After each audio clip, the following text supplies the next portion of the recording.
एक बार की बात है, किसी जंगल में एक कौवा रहता था। वो बहुत ही खुश था क्योंकि उसकी ज्यादा इच्छाएं नहीं थीं। वो अपनी जिंदगी से संतुष्ट था। लेकिन एक बार उसने जंगल में किसी हंस को देख लिया और उसे देखते ही सोचने लगा कि ये प्राणी कितना सुंदर है। ऐसा प्राणी तो मैंने पहले कभी नहीं देखा। इतना साफ और सफेद, ये तो इस जंगल में औरों से बहुत सफेद और सुंदर है, इसलिए ये तो बहुत खुश रहता होगा।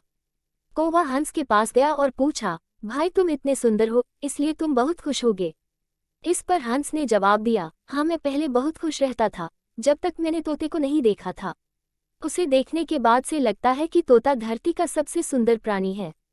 हम दोनों के शरीर का तो एक ही रंग है, लेकिन तोते के शरीर पर दो दो रंग है। उसके गले में लाल रंग का घेरा और वो सूरखरे रंग का था। सच में वो बेहद खूबसूरत था। अब कौवे ने सोचा कि हंस तो तोते को सबसे सुंदर बता रहा है, तो फिर उसे देखना होगा। कौवा तोते के पास गया और पूछा, भाई तुम दो दो रंग पाकर बड़े खुश होगे। इस पर तोते ने कहा, हाँ मैं तब तक खुश था जब तक मैंने मोर को नहीं देखा था। मेरे पास तो दो ही रंग है, लेकिन मोर के शरीर पर तो कई तरह के रंग हैं। अब कौवे ने सोचा सबसे ज्यादा खुश कौन है, ये तो मैं पता करके ही रहूंगा। इसलिए अब मोर से मिलना ही पड़ेगा। कौवे ने मोर को जंगल में ढूंढा, लेकिन उसे पूरे जंगल में एक भी मोर नहीं मिला और मोर को ढूंढते ढूंढते वह चिड़ियाघर में पहुंच गया तो देखा मोर को देखने बहुत से लोग आए हुए हैं और उसके आसपास अच्छी खासी भीड़ है। सब लोगों के जाने के बाद कौवे ने मोर से पूछा, भाई तुम दुनिया के सबसे सुंदर जीव हो और रंग बिरंगे हो, तुम्हारे साथ लोग फोटो खींचवा रहे थे। तुम्हें तो बहुत अच्छा लगता होगा और तुम तो दुनिया के सबसे खुश जीव होगे।